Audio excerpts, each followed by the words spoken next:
आज के इस लेक्चर में बच्चों हम किसी भी स्क्वायर मैट्रिक्स का इन्वर्स पढ़ेंगे। इससे पहले हमने प्रॉपर्टीज़ पढ़ा था, आज पढ़ेंगे inverse of N E square matrix, यानी कि किसी स्क्वायर मैट्रिक्स का ही हम इन्वर्स निकाल पाएंगे, नॉन स्क्वायर मैट्रिक्स का हम इन्वर्स नहीं निकाल पाएंगे।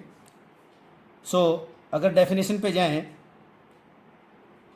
सपोज करें let A be an square matrix of order n by n, and if there exists any another square matrix B of the same order n by n such that AB is equal to BA, यानी कि A को B से multiply करें और B को A से multiply करें और आइडेंटिटी बन जाए, आइडेंटिटी मैट्रिक्स अगर आंसर आ जाए, then in that case B is called the inverse of matrix A और वाइस वर्सा। मीन्स यदि बी ए का इन्वर्स है तो ए भी बी का इन्वर्स होगा। अगर मैं इसको थोड़ा सा सिंपलेस्ट फॉर्म में एक्सप्लेन करूं, मैं यहाँ जाऊं 2 को 1/2 से मल्टीप्लाई करें, 1 आता है, तो आप बच्चों बोलते हो 2 का मल्टीप्लिकेटिव इन्वर्स 1/2 हुआ, क्योंकि दोनों को मल्टीप्लाई करने से 1 आ गया। एग्जैक्टली सेम इस 2 की जगह मैं बिहेव कर रहा हूँ मैट्रिक्स स्क्वायर मैट्रिक्स ए, कोई ए स्क्वायर मैट्रिक्स था जिसका मुझे इन्वर्स निकालने की बात करनी थी, ये बी को रिप्लेस कर रहा हूँ, ए को बी से मल्टीप्लाई किया तो आइडेंटिटी बन गया, आइडेंटिटी 1 होता है। जैसा 1 रोल प्ले करता है नंबर सिस्टम में कि किन्हीं 2 नंबर को मल्टीप्लाई करने से 1 बन जाए, then they are the inverse of each other. Exactly same A को बी से मल्टीप्लाई करूं और आइडेंटिटी आ जाए, यानी कि 1 आ जाए, ए को बी से मल्टीप्लाई करूं और 1 बन जाए, सो बी जो है ए का इनवर्स हुआ। सो ए बी यूँ यहाँ भी लिख सकते हैं 1/2 into 2, so A B into B A. वैसे तो मैट्रिक्स मल्टीप्लिकेशन जनरली कॉम्यूटेटिव होता नहीं है, याद करें आप, कॉम्यूटेटिव होता नहीं है, पर इन दैट केस ऐसा होगा और आइडेंटिटी अगर बन गया तो बी ए का इन्वर्स हुआ, then B is called the inverse of given matrix A. ये थी डेफिनेशन। तो हम लिखेंगे A inverse is equal to B और B is equal to A inverse. ये इन्वर्स की डेफिनेशन हुई, यहाँ से आप समझने का प्रयास करें। एग्जैक्टली ऐसा ही मैट्रिसेस में होता है। अब थोड़ा सा अगर जनरल बात हम करें कि इन्वर्स की ज़रूरत कहाँ पड़ी, आप अगर वहाँ पीछे जाएं, हमने बच्चों एडिशन ऑफ मैट्रिसेस पढ़ा, सब्सट्रैक्शन ऑफ मैट्रिसेस पढ़ा, मल्टीप्लिकेशन पढ़ा मैट्रिसेस का। अगर बच्चों आपने नोट किया हो सकता है कुछ बच्चों के दिमाग में बात आई हो कि सर डिवीज़न कहाँ गया, मैट्रिक्स में डिवीज़न क्यों नहीं पॉसिबल है। Division in the case of matrices is not possible. तो एप्लीकेशन में प्रॉब्लम को सॉल्व करने के लिए डिवीजन की अगर जरूरत पड़ी होगी तो हमने वहाँ इन्वर्स से हेल्प ले ली, A inverse just like 1/a, just like 1/a। So ये डिवीजन की प्रॉब्लम को इन्वर्स से हमने सॉल्व किया, इसलिए हमें इन्वर्स की ज़रूरत पड़ी।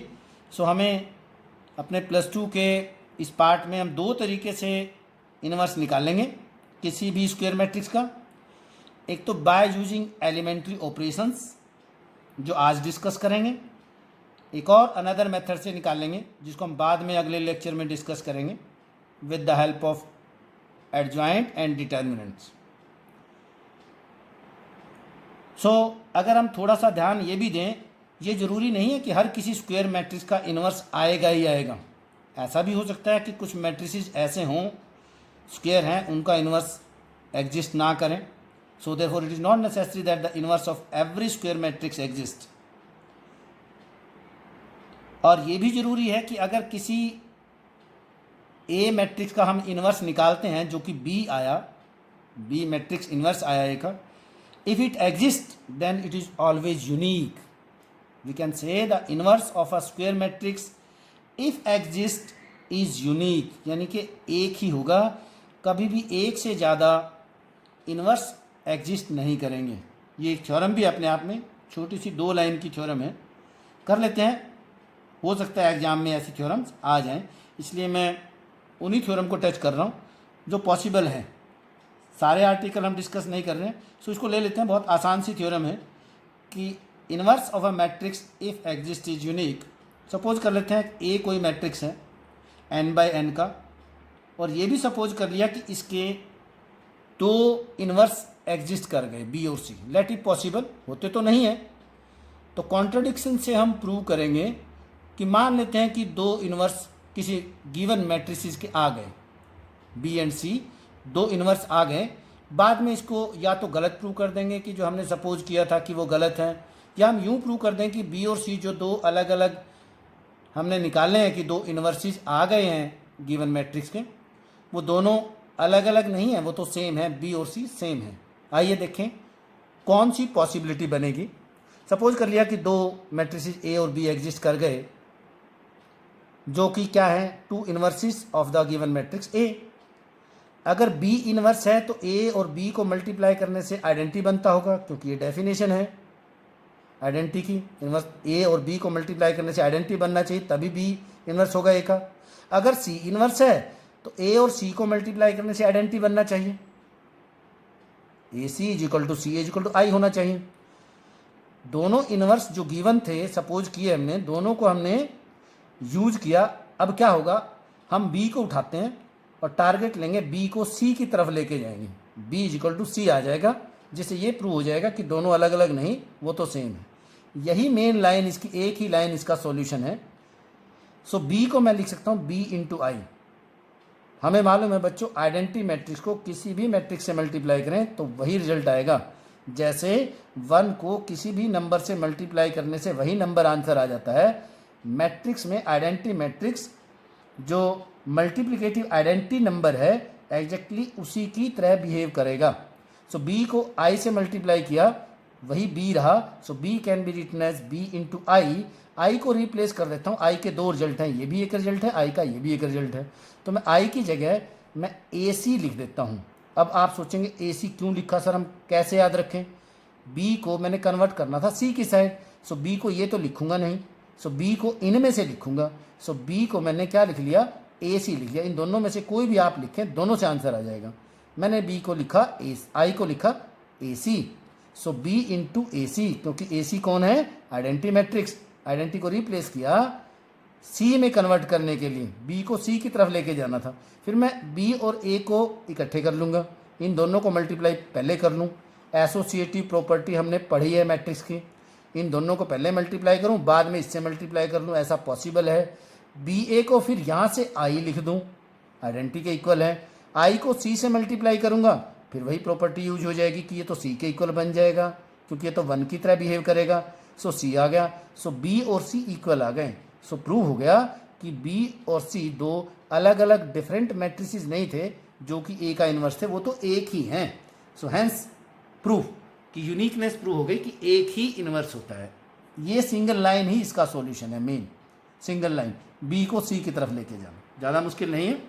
आगे बढ़ते हैं हम, आगे एक और थ्योरम करते हैं, वो भी एक इम्पॉर्टेंट प्रॉपर्टी भी अपने आप में, इनवर्स की बहुत अच्छी प्रॉपर्टी है, वो सेकंड थ्योरम है यहाँ की। Let A and B are the invertible matrices. Invertible means whose inverse exist, ये जरूरी है क्योंकि इनवर्स एग्जिस्ट हों। Then prove that A B inverse is equal to B inverse A inverse. अगर आपको याद हो, हमने ट्रांसपोज की प्रॉपर्टी में भी रिवर्स लॉ पढ़ा था, वहाँ था A B transpose is equal to B transpose A transpose. बहुत इंपॉर्टेंट है, इसको रिवर्स लॉ बोलते हैं। एग्जैक्टली सेम, ए और बी को मल्टीप्लाई करें, बाद में इन्वर्स लें तो उसकी पोजीशन बनेगी बच्चों, बी पहले आ जाएगा, बी पे भी इन्वर्स लग गया, ए पे भी इन्वर्स लग गया, लेकिन पोजीशन चेंज हो गई। सेम ट्रांसपोज में भी यही प्रॉपर्टी थी, एग्जैक्टली सेम इन्वर्स में भी यही प्रॉपर्टी है। बाद में हम इन्वर्स निकालने में देखेंगे कि ट्रांसपोज की हेल्प से जब हम इन्वर्स निकालते हैं तो इसका यूज होता है, तो वहाँ से भी हमें क्लियर हो जाएगा कि क्योंकि ट्रांसपोज की हेल्प से हम इन्वर्स निकालते हैं तो वो प्रॉपर्टी उसमें भी एप्लीकेबल हो गई। सो ये अपने आप में दोनों रिजल्ट इंपॉर्टेंट है, इसलिए मैं इतना स्ट्रेस इस पर कर रहा हूँ, आप इसको नोट करें, ऑब्जेक्टिव के लिए इंपॉर्टेंट है। यूज में दूसरे रिजल्ट्स में भी यूज में आएंगे और डायरेक्टली भी हम इसको यूज करेंगे। इम्पॉर्टेंट है ये रिजल्ट, इसलिए हम इसके प्रूफ को भी देख रहे हैं। अगर मैं बात करूं बोर्ड एग्ज़ाम के लिए बच्चे ज़्यादा प्रेशराइज ना हो, ज़्यादा इम्पोर्टेंट नहीं है, जहाँ जो इम्पोर्टेंट होता है मैं उसकी बात करता हूँ कि इम्पोर्टेंट है, ज़्यादा इम्पोर्टेंट नहीं है, लेकिन फिर भी क्वेश्चन अच्छा है, आ सकता है एग्ज़ाम में। आइए, मैं प्रॉपर्टी मालूम है कि किसी ए मैट्रिक्स को उसी के इन्वर्स से अगर मैं मल्टीप्लाई करता हूँ तो बच्चों आइडेंटिटी आएगा। ये हमारे पास डेफिनेशन हो गई। अब किसी भी मैट्रिक्स को उसी के इन्वर्स से मल्टीप्लाई करें तो आइडेंटिटी आएगा। मैंने ए की जगह मैं स्टार्टअप लेके चला ए बी और उसी का इन्वर्स, दोनों को मल्टीप्लाई करने से एक ही मैट्रिक्स बन गया। ये मैंने ये क्यों लिया है, स्टार्टअप आप यहाँ से याद रखें, जैसे हम कहते हैं कि हम लेफ्ट हैंड साइड से स्टार्ट करते हैं, तो लेफ्ट हैंड साइड उठाया और उसी का इन्वर्स मैंने यहाँ लिखा। यहाँ मैंने इन्वर्स क्यों कह दिया, आपको ये भी प्रॉपर्टी हम सिखाएंगे बाद में। डबल इन्वर्स अब लेंगे तो वही आ जाएगा, जैसे माइनस माइनस प्लस होता है, ये भी ट्रांसपोज में प्रॉपर्टी थी कि A double transpose equal to A जैसे होता है, ऐसे इन्वर्स में भी होता है। सो मैंने लेफ्ट हैंड साइड लिया और उसी के साथ ए बी मैट्रिक्स को मल्टीप्लाई किया जिसका ये इन्वर्स था, और इन दोनों को मल्टीप्लाई करते हैं तो आइडेंटिटी आना चाहिए। अब बड़ा आसान सा तरीका है कि ये तो मैंने जिंदा रखना है, ये मैंने जिंदा रखना है और इसको मैंने हटाना है ताकि मेरी लेफ्ट हैंड साइड बने। क्वेश्चन के सॉल्यूशन को, थ्योरम को कैसे याद रखेंगे, ये याद रखने का एक अच्छा सा तरीका है कि आपने इसको रिमूव करना है। बच्चों इसको रिमूव कैसे करोगे, वन बाय वन पहले इसको रिमूव करेंगे फिर इसको। ये कैसे रिमूव होगा, अगर मैं इसी को इसी के इन्वर्स से मल्टीप्लाई करूँ, सो मैं ए इन्वर्स से प्री मल्टीप्लाई करूँगा। हम बोलते हैं प्री मल्टीप्लाई, प्री मीन्स पहले, पोस्ट मीन्स बाद में। पहले मल्टीप्लाई करेंगे यहाँ ए इन्वर्स से, तो ए इन्वर्स से यहाँ मल्टीप्लाई किया। जब ए इन्वर्स इससे मल्टीप्लाई करेंगे बाद में एसोसिएटिव प्रॉपर्टी को यूज करूँगा, इसको इसके साथ मर्ज कर दूंगा। टारगेट मैंने पहले ही आपको दे दिया है कि इसको ऑमिट करना है मैंने, सो इन दोनों को लिखा, बाकी मैं छेड़ ही नहीं रहा हूँ। ए इन्वर्स इधर मल्टीप्लाई किया तो इधर भी किया है, सो ए इन्वर्स ए क्या बन गया, ये आई बन जाएगा। पहले स्टेप हमें नेक्स्ट स्टेप दिख रहा है, ये बी अकेला बचा था, ये भी ऐसे का ऐसे है, इसको हम छेड़ ही नहीं रहे। ये दोनों को मल्टीप्लाई किया, आई बन गया। बच्चों आई को बी से मल्टीप्लाई किया, बी बन गया। ये यही चल रहा है, यहाँ आप ध्यान ही ना दें। ए इन्वर्स को ए से आई से मल्टीप्लाई किया, ए इन्वर्स बन गया, बाकी नहीं हम चेंज कर रहे हैं। फिर बी जिंदा बचा, अब बी को भी हमने ऑमिट करना है। फिर हम किससे मल्टीप्लाई करें कि बी गायब हो, बी गायब होगा बच्चों बी इन्वर्स से। Therefore we again pre multiply by B inverse, pre यहाँ मल्टीप्लाई करूँगा बी इन्वर्स से। बी इन्वर्स बी क्या बनेगा, आई बनेगा। आई को किसी भी मैट्रिक्स से मल्टीप्लाई करूँगा, ये एक मैट्रिक्स ही है। जब आई को इससे मल्टीप्लाई करूँगा तो ये अकेला बचेगा। जब मैंने बी इन्वर्स से प्री मल्टीप्लाई किया तो यहाँ भी बी इन्वर्स से मल्टीप्लाई हो गया, तो यहाँ से मेरा राइट हैंड साइड जैसा आंसर बनता जा रहा है। बहुत आसान है, मैंने बता दिया बच्चों कि कैसे याद रखते हैं किसी आर्टिकल को, थ्योरम को। यही क्यों किया, बच्चों का क्वेश्चन होता है यही क्यों किया, हमें कैसे पता चलेगा, ऐसे करना है। सो लेफ्ट हैंड साइड को उठा के चले और वन बाय वन पहले ए को ए इन्वर्स से मल्टीप्लाई किया, ये गायब किया, आई बन के इससे मल्टीप्लाई हुआ। फिर बी इन्वर्स से मल्टीप्लाई किया बी को, ये आई बन के गायब हुआ। तो जब यहाँ मल्टीप्लाई किया तो यहाँ राइट हैंड साइड में आंसर आ गया। बहुत ही इंपॉर्टेंट रिजल्ट है, वेरी वेरी इंपॉर्टेंट रिजल्ट, और एग्जाम में भी आ सकता है। पर मैंने ये कहा कि बहुत इंपॉर्टेंट मैं नहीं कहूँगा, कि बहुत कम देखते हैं कि बोर्ड एग्जाम में ही आए, पर बहुत अच्छा रिजल्ट है कॉम्पिटिटिव एग्जाम्स के लिए। अब हम क्वेश्चंस की तरफ बढ़ेंगे।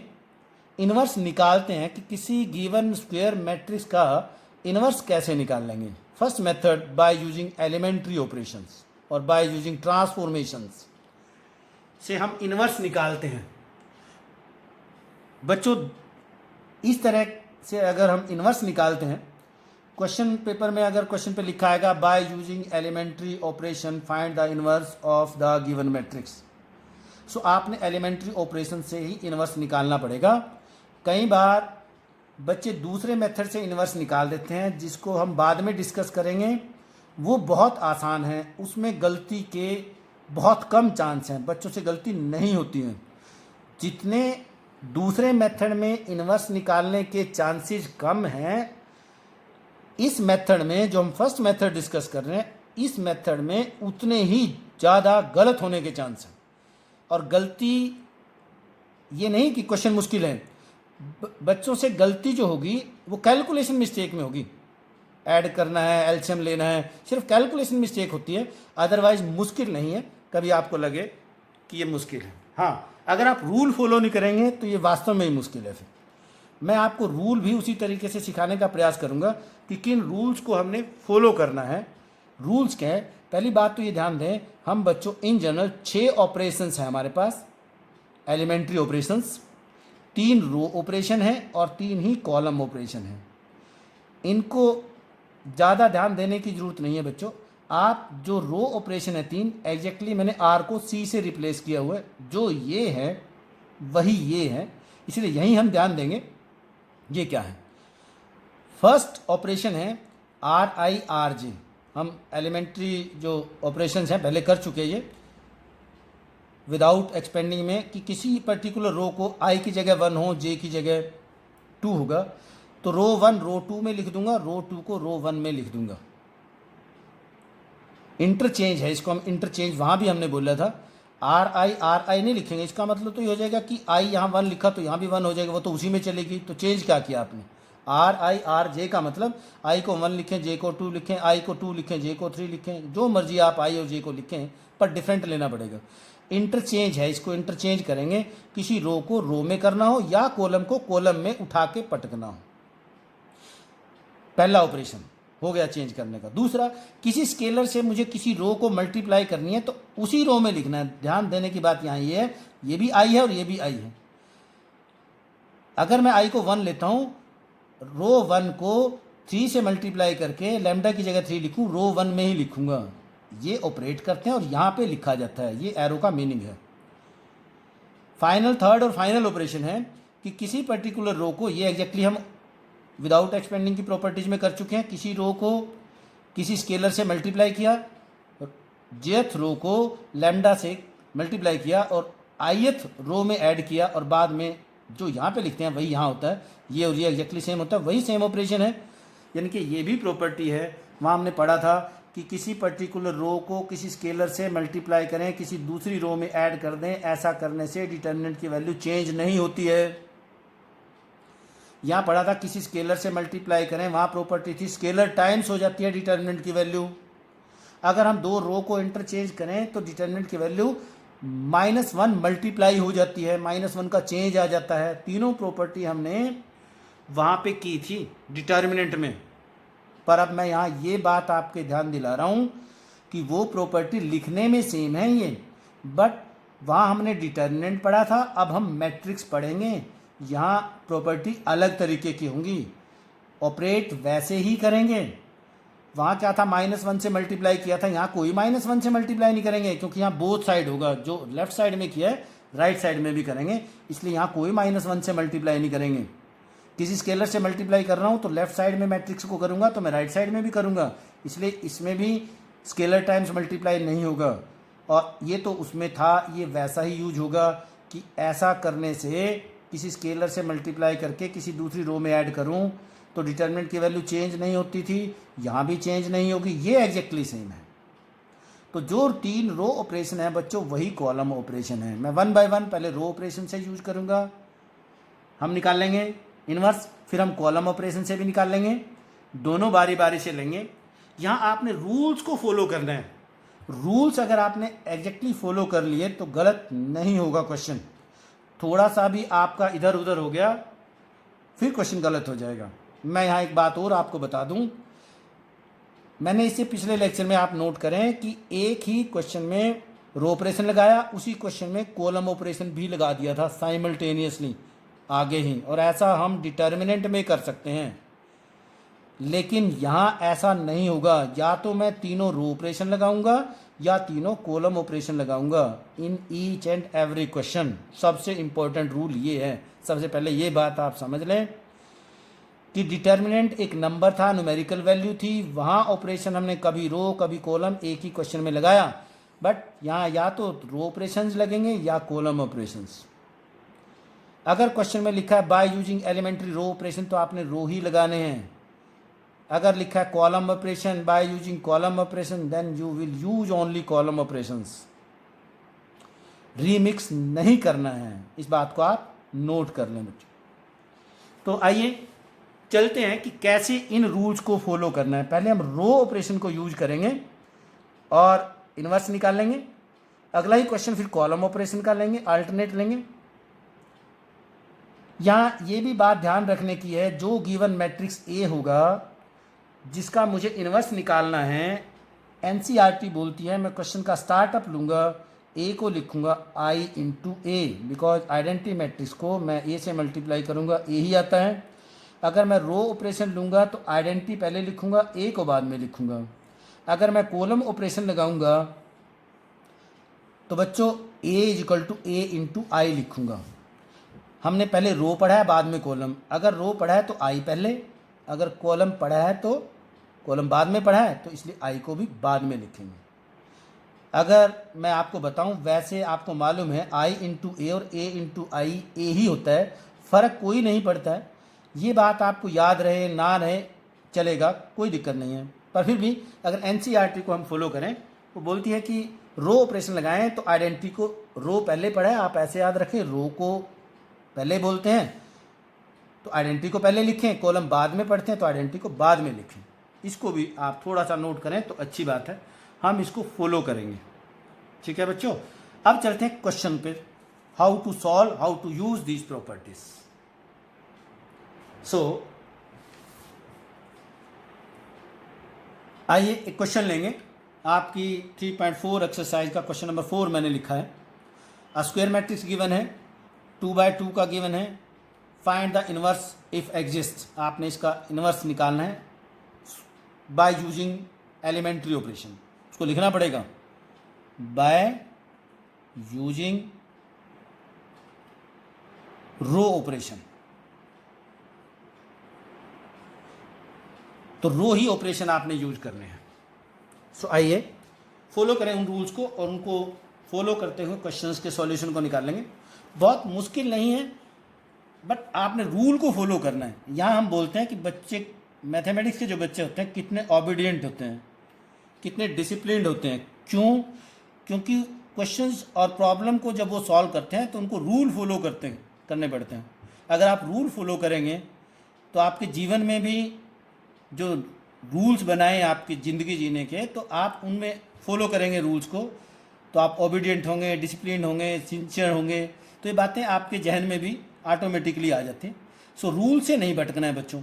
आइए मैं पहले मैट्रिक्स को अभी लिखा, क्योंकि रो ऑपरेशन यूज करेंगे, इसको मैं आइडेंटिटी को पहले लिखूं, ए को बाद में लिखूं। पहला स्टेप ये होगा। हर किसी क्वेश्चन को ऐसे ही करना है, बहुत आसान आपको लगने वाला है ये। चले लिखें, ये बना 2 3 5 7, यहाँ ए की वैल्यू रखनी है और राइट हैंड साइड में आइडेंटिटी मैट्रिक्स लिखना है। और ये जो ए मैट्रिक्स है ये लास्ट तक ऐसे ही लिखा जाएगा, इसको ए को लिखने की जरूरत नहीं है, अपने आप आपको पता चल जाएगा ऐसा क्यों लिखा है। थोड़ा सा करने के बाद ए और आई की वैल्यू रखनी है। मैं अब यहाँ ऑपरेशन लगाऊंगा, सिर्फ इस लेफ्ट हैंड साइड को देखता जाऊंगा, इसमें ऑपरेशन लगाऊंगा, वही 3 ऑपरेशन, रो ऑपरेशन। जो ऑपरेशन यहाँ लगाया एग्जैक्टली यहाँ भी लगाऊंगा। क्या होगा, इस तरह से ऑपरेशन लगाएंगे कि ये चेंज होके आइडेंटिटी बन जाए, पूरा मैट्रिक्स आइडेंटिटी बन जाए। और ये पहले ही आइडेंटिटी है, ये बिगड़ जाएगा, ये आइडेंटिटी नहीं रहेगा। तो फाइनली मेरे पास, अगर मैं यहाँ बात करूँ, लेफ्ट हैंड साइड क्या बनेगा, आइडेंटिटी, और राइट हैंड साइड का ये कोई मैट्रिक्स बनेगा जिसका मैं नाम रख दूँ, चेंज होके बी बन गया मान लो, नया मैट्रिक्स, और ये ए था। सो आप देखें, ए मैट्रिक्स को बी से मल्टीप्लाई करें तो किसके इक्वल हो गया, आइडेंटिटी। सो क्या निकल के आया, therefore B is the inverse of A. ऐसा इसलिए करेंगे, मैं इसमें ऑपरेशन लगा लगा के इस तरीके से इसको आइडेंटिटी बनाएंगे। ऑटोमेटिकली जो ऑपरेशन यहाँ लगाया यहाँ भी लगेगा, ये चेंज होता जाएगा। फाइनली ये शेप चेंज करेगा, ये भी शेप चेंज करेगा, मेरा ध्यान इधर रहेगा, इधर नहीं। सो आइए अब ऑपरेशन के रूल समझ लें आप क्या है। जो हमने एलिमेंट्री ऑपरेशंस लिखे थे बच्चों, यहाँ मैं लिख रहा हूँ, यहाँ ध्यान दें एक बार। ये जरूरी है कि अगर ऑपरेशन 1 लगता है, इंटरचेंज का ऑपरेशन लगना है, आपने यही लगाना है। यानी कि सेकंड ऑपरेशन फर्स्ट से पहले नहीं लगाना है। कब? अगर फर्स्ट लगता है। अगर फर्स्ट नहीं लग रहा है, सेकंड लग रहा है, फिर हमने सेकंड ही लगाना है, जंप करके थर्ड भी नहीं लगाना है। यानी कि ये सिस्टेमेटिक ही यूज करने हैं। वो मैं आपको अभी सिखाने वाला हूँ कि कैसे पता चलता है फर्स्ट लगेगा, कैसे पता चलता है थर्ड लगेगा। उसकी अभी आप टेंशन ना लें, पहले इंटरचेंज यूज़ करना है, फिर किसी स्केलर से मल्टीप्लाई करना है, सबसे लंबा जो है बड़ा जो है किसी स्केलर से मल्टीप्लाई करके ऐड करिए, फाइनली लास्ट में लगना है जब ये दोनों नहीं लगेंगे तो ये लगाना है। पहली बात तो ये ऑर्डर फॉलो करना है। मैं 2 बातों से आपको एक्सप्लेन कर रहा हूँ।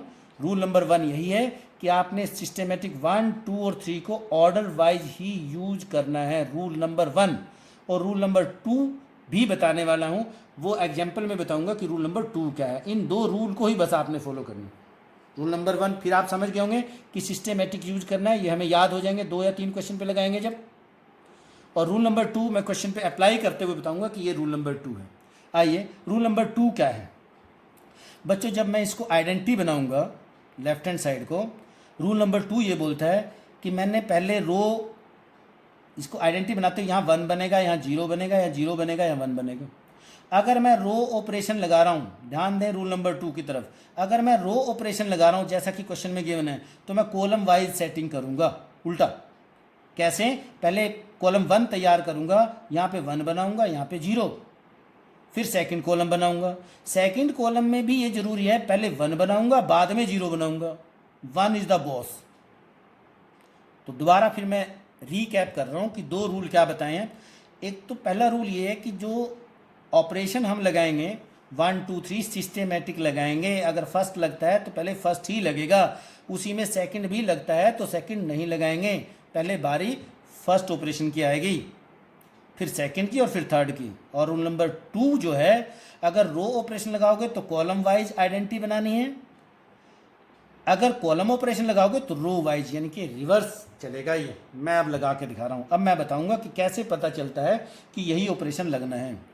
आइए बच्चों, क्योंकि मैं रो ऑपरेशन लगा रहा हूँ, मुझे यहाँ पे 1 बनाना है और यहाँ पे बनाना है 0, क्योंकि पहले पहला कॉलम तैयार करेंगे, पहले यहाँ पे 1 बनाना है। अब 1 यहाँ पे 1 जाए, क्या मुझे फर्स्ट ऑपरेशन लगाने से 1 मिल रहा है कि क्या मुझे यहाँ पे 1 है जो मैं इंटरचेंज कर दूँ, यहाँ का 1 उठा के यहाँ आ जाए? मुझे यहाँ से इंटरचेंज करने से 1 नहीं मिल रहा है। तो जब मुझे यहाँ, अगर यहाँ 1 होता तो मैं R1 R2 को इंटरचेंज कर देता, यहाँ 1 है ही नहीं है।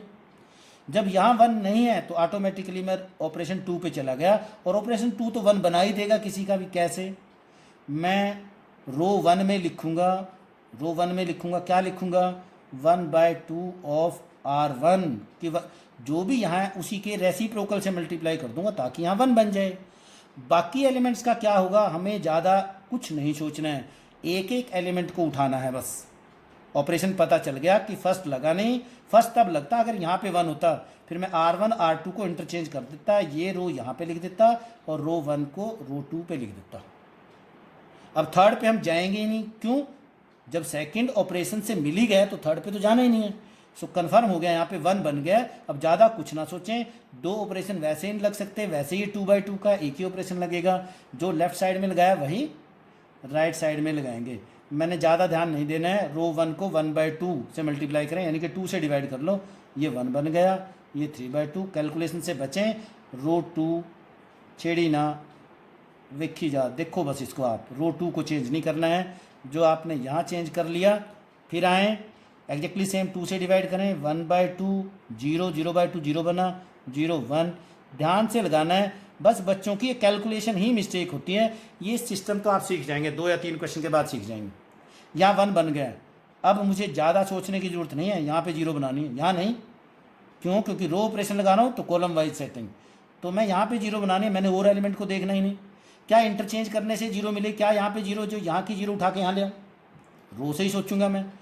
क्या किसी 0 से मल्टीप्लाई करके 0 ले आऊँगा? कभी भी 0 बनाते हुए ये ऑपरेशन, जो सेकंड ऑपरेशन, यूज हम करेंगे ही नहीं, क्योंकि 0 बनाते हुए बच्चों यहाँ 0 तब आएगी जब 0 से मल्टीप्लाई करूँगा। अगर मैं 0 से मल्टीप्लाई करूँ तो सारा ही 0 बन जाएगा। इसलिए कभी भी आइडेंटिटी मैट्रिक्स में जो जीरोज बनाते हैं हम, वो सेकंड ऑपरेशन से कभी नहीं बनेंगी। अब आपको लगता होगा रूल्स पे रूल्स आ रहे हैं, आपको ऑटोमेटिकली इनका पता चल जाएगा कि मैं 0 से तो मल्टीप्लाई कर ही नहीं सकता। ऑटोमेटिकली मैं थर्ड ऑपरेशन की तरफ गया, और थर्ड तो किसी को भी 0 बना देगा बच्चों। मैं R2 को चेंज कर रहा हूँ, रो 2 को 0 बनाना था, R2 को तो जो R2 यहाँ लिखा है ये लिखना ही लिखना है, माइनस करना है 5 टाइम्स ऑफ R1, क्योंकि ये एलिमेंट इससे ऑपरेट होगा, तो इसको 5 बना के इसमें से सब्ट्रैक्ट कर दिया। तो 5 से इसको मल्टीप्लाई किया और इसमें से सब्ट्रैक्ट कर दिया, तो R2 जो यहाँ लिखा था यहाँ लिखा 5 टाइम्स ऑफ R1। सो आपका बना। अब आप ध्यान दें रो 2 चेंज करना है, इसलिए रो 1 लिखते हुए ज़्यादा दिमाग ना लगाएं, रिलैक्स रखें अपने आप को। यहाँ पे 0 बन ही गया। अब आप इसको 5 से मल्टीप्लाई करें, थोड़ा सा कैलकुलेशन पार्ट जाएगा, मैं रफ कैलकुलेशन यूज करूँगा। अब आपके सामने ही है, देखो इसको कितने से मल्टीप्लाई करना है, 5 से। ये बन गया, यहाँ पे गए हम 7 माइनस 15/2, 7 माइनस 5 से मल्टीप्लाई कर दिया 15/2, तो ये क्या बचा बच्चों 14 माइनस 1/2। मैं भी आपके सामने रफ कैलकुलेशन कर रहा हूँ, ये बना -1/2। क्योंकि अगर मिस्टेक होगी, ये तो 3 से 4 क्वेश्चन ही प्रैक्टिस करने हैं, दुनिया का कोई क्वेश्चन निकाल लेना, यहाँ आपको ये भी बेनिफिट है क्योंकि सेम रूल फॉलो करना है, बस कैलकुलेशन से बचना है। इसलिए फर्स्ट अटैम्प्ट में ही गलती ना हो, अदरवाइज बाद में तो मिस्टेक फिर मिलेगी नहीं। 1/2 0। अब मैंने इसमें से माइनस करना है, इसको 5 से मल्टीप्लाई करके -5/2 बनेगा, इससे 5 से मल्टीप्लाई करिए 0 माइनस 5/2, यहाँ क्या बनेगा 1 ही रहेगा ए, क्योंकि इसको 5 से मल्टीप्लाई करेंगे 0 रहेगा, 1 माइनस 0 यही बना। मेरा फर्स्ट कॉलम तैयार हो गया, वेरी सिंपल। एग्जैक्टली यहाँ भी हमने ऐसे ही करना है बस। अब कॉलम 2 पे करेंगे, और कॉलम 2 में बॉस कौन बनेगा, ये एलिमेंट, क्योंकि यहाँ पे कौन आएगा 1, यहाँ पे 1 आएगा। मुझे इंटरचेंज से रो पे इंटरचेंज देखना, मैंने यहाँ से नहीं देखना, वो तो कॉलम चेंज हुआ, यहाँ पे 1 नहीं है, इंटरचेंज से तो मिला नहीं, क्या 1। अब सेकंड ऑपरेशन तो 1 किसी का भी बना देगा, इसी के रेसिप्रोकल से मल्टीप्लाई कर दूंगा। किस में करूंगा अब मैं, रो 2 में कर रहा हूँ, क्योंकि ये रो 2 का एलिमेंट है। क्या कर रहा हूँ, रो 2 को किस से मल्टीप्लाई करना है, -2 से मल्टीप्लाई कर दूँ, किसको, रो 2 से। रो 2 को लैम्डा की जगह कौन लिखा, -2 से मल्टीप्लाई कर दिया, क्योंकि माइनस एक तो प्लस बन जाए और ये 2 कैंसिल हो जाए। सो आगे लिखेंगे, ये बना, यहाँ हम कैलकुलेशन करेंगे, अगर हमें ज़रूरत पड़ेगी तो यहाँ कैलकुलेशन पार्ट के लिए जगह रख लिए। सो आपका लेफ्ट हैंड साइड बना, R2 चेंज करना है, R1 को लिखो पहले 1 3/2, किससे मल्टीप्लाई करना है 0, और यहाँ बन गया 1। एक बात यहाँ नोट करने की है, ध्यान देने की बात ये है कि देखिए आपका ये एलिमेंट 0 बना हुआ था, आपने रो 2 को चेंज किया, रो 2 में -2 से मल्टीप्लाई की, ये एलिमेंट आपका फिर भी चेंज नहीं हुआ, और ये होगा भी नहीं। क्यों, क्योंकि आप कॉलम 1 पहले ही डिजाइन कर चुके हो, इसको आइडेंटिटी जैसा बना चुके हो। अगर ये किसी आगे के किसी ऑपरेशन से जो एलिमेंट्स आपने डिजाइन कर लिए हैं, अगर वो डिस्टर्ब होंगे, फिर तो ये तो कभी आएगा ही नहीं ऐसे। इस बात का भी हमेशा ध्यान रखना है कि जो एलिमेंट आप पहले ही बना चुके हों वो डिस्टर्ब ना हो किसी ऑपरेशन लगाने से। अगर ऐसा बाई चांस किसी क्वेश्चन में हुआ तो आप ऑपरेशन को जंप करा दें, फिर आप इसको जंप करके अगले ऑपरेशन पे ले जाएं। बना बनाया एलिमेंट्स चेंज ना हो, इस बात का भी ध्यान रखना है, अदरवाइज तो हम इन्वर्स निकाल ही नहीं पाएंगे। और क्योंकि जो इन्वर्स आएगा इसने यूनिक आना है, सब बच्चों का एक जैसा ही आंसर आएगा, इसलिए सिस्टेमेटिक एक जैसे ही ऑपरेशन जाएंगे। आइए अब फर्स्ट रो को राइट हैंड साइड को लिखें 1/2 0। यहाँ मैंने -2 से मल्टीप्लाई करना था बच्चों, ये 5 बन गया, और -2 को 1 से मल्टीप्लाई किया -2 बन गया, -2 से मल्टीप्लाई किया मैंने, आराम से ध्यान दे, ज़्यादा मुश्किल नहीं है। लास्ट और फाइनल एलिमेंट पे आ गए, यहाँ पे 0 बनाना है, आइडेंटिटी बनाना था तो यहाँ 0 बनाना है। आइए चेक करें कैसे पता चलेगा कि कौन सा ऑपरेशन लगाना है। रो 1 को चेंज करना है, इसलिए ऑपरेशन तो रो 1 का लगा, पहले तो रो 1 लिखना है, रो 1 में चेंज करना है। अच्छा क्या करना है, यहाँ पे क्या बनाना है 0। मैंने रिप्लेस करने से तो 0 नहीं मिलेगी, यहाँ से तो रिप्लेस नहीं जाएगी 0। अच्छा ये तो गया। सेकंड ऑपरेशन कहता है किसी स्केलर से मल्टीप्लाई करना है, 0 से मल्टीप्लाई मैं कर ही नहीं सकता पूरी रो को, यहाँ भी 0 बन जाएगा, देखो इस वजह से भी गलत है। और वैसे भी 0 बनाते हुए हम कभी भी नहीं यूज़ करेंगे, एकदम थर्ड पे जाएंगे। तो किस में चेंज करना है, R1 में। R1 यहाँ लिखना ही लिखना है, क्या चेंज करना है कि यहाँ 0 आ जाए, बस इतना देखें कि यहाँ 3/2 है, 3/2 में से 3/2 माइनस करने से 0 बनेगी। इसका मतलब आप कितने से मल्टीप्लाई करो, 3/2 से, ताकि यहाँ क्या बन जाए 3/2, और इसमें से क्या करें सब्ट्रैक्ट, तो यहाँ क्या बनेगी 0। बाकी एलिमेंट का जो मर्जी बने, हमें कोई दिक्कत नहीं है। अब आप चेक करें, रो 1 1 3/2, मैंने यहाँ कैलकुलेशन भी नहीं लगाई कि ये चेंज हुआ कि नहीं, यहाँ ऑपरेशन लगाने से ये चेंज होगा ही नहीं, क्योंकि 0 से मल्टीप्लाई करोगे फिर इसमें से सब्ट्रैक्ट करोगे तो ये यही रह जाएगा। और वैसे भी हमें मालूम है प्रैक्टिस से कि ये कभी भी आपका चेंज होगा नहीं जो आप एलिमेंट डिजाइन कर चुके हो। 0 1, लेफ्ट हैंड साइड कंप्लीट हो गई। यहाँ पे क्या बनना था, यहाँ पे क्या बनना था 0, एलिमेंट 0 बनना था यहाँ तो। सो राइट हैंड साइड में भी ध्यान दें, यहाँ पे क्या बना, मैंने क्या करना है, क्योंकि कैलकुलेशन को ध्यान से करें, मैं रफ पे जा रहा हूँ, इसको 3/2 से 1/2 माइनस, इसमें से माइनस करना है, इसको 3/2 से मल्टीप्लाई करके -15/2, मैंने 3/2 से मल्टीप्लाई किया 15/2, बच्चों ये बना -14/2, अगर मैं इसको लूँ -7 बना। कैलकुलेशन को ध्यान दे लें, यहाँ बना -7।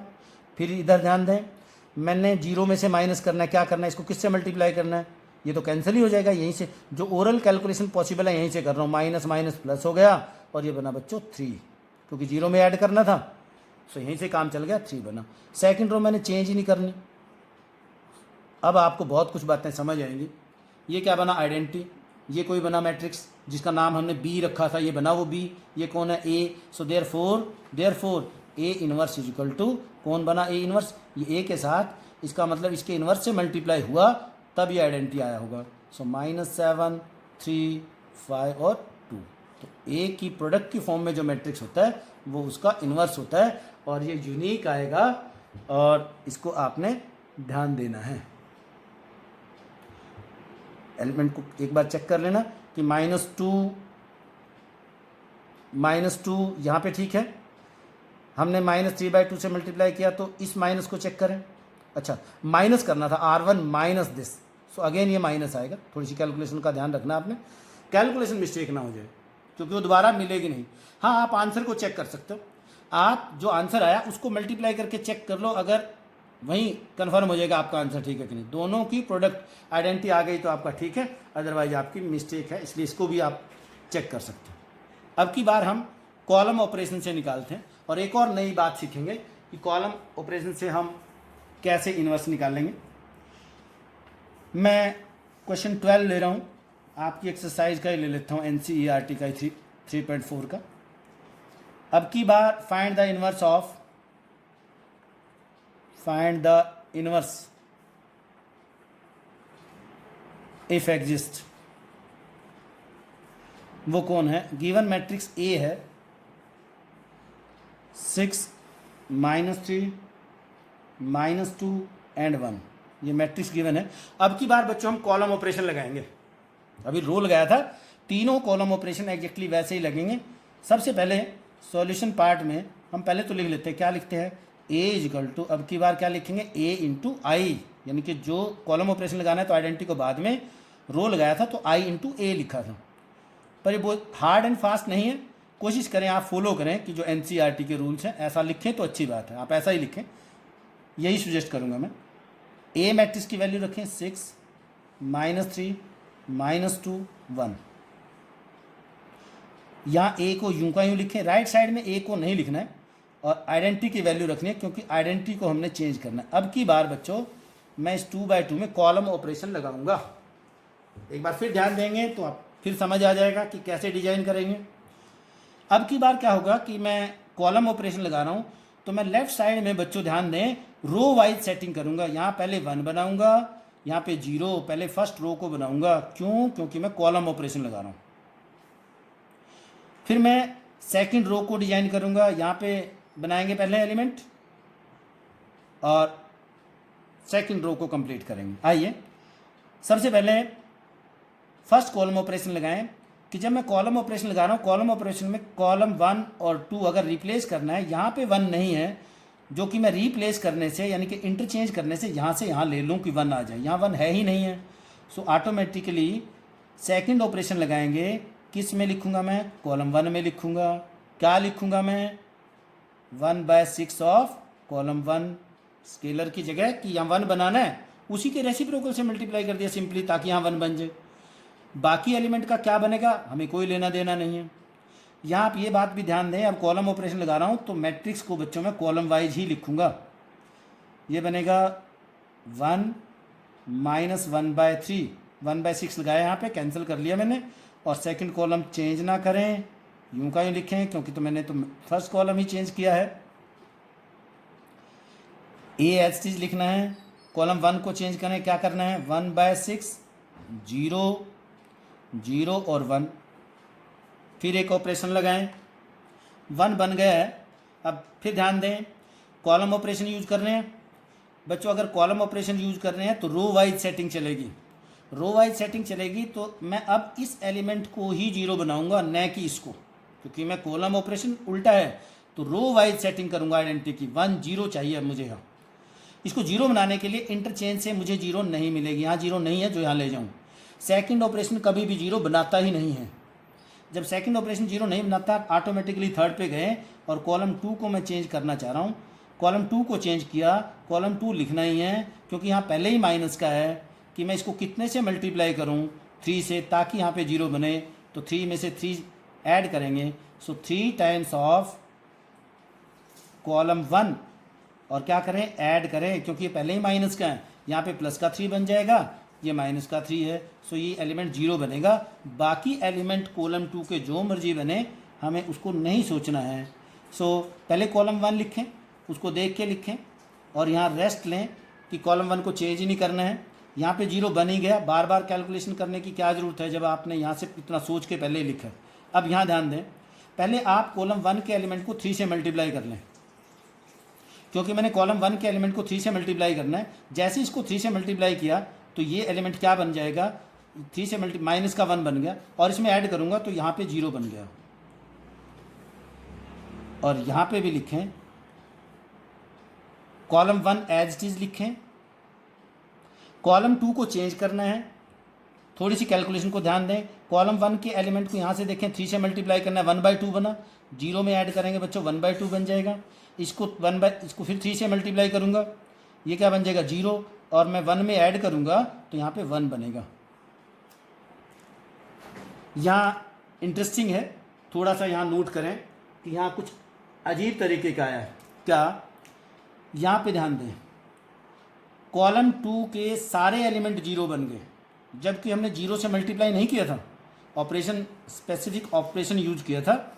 अगर किसी भी रो या कॉलम के सारे एलिमेंट जीरो बन जाए, all the elements of any row और columns becomes zero, then in that case inverse does not exist.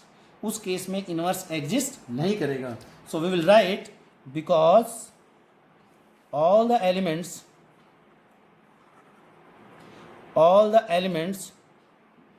of column 2 on the left hand side becomes zero, therefore A inverse does not exist.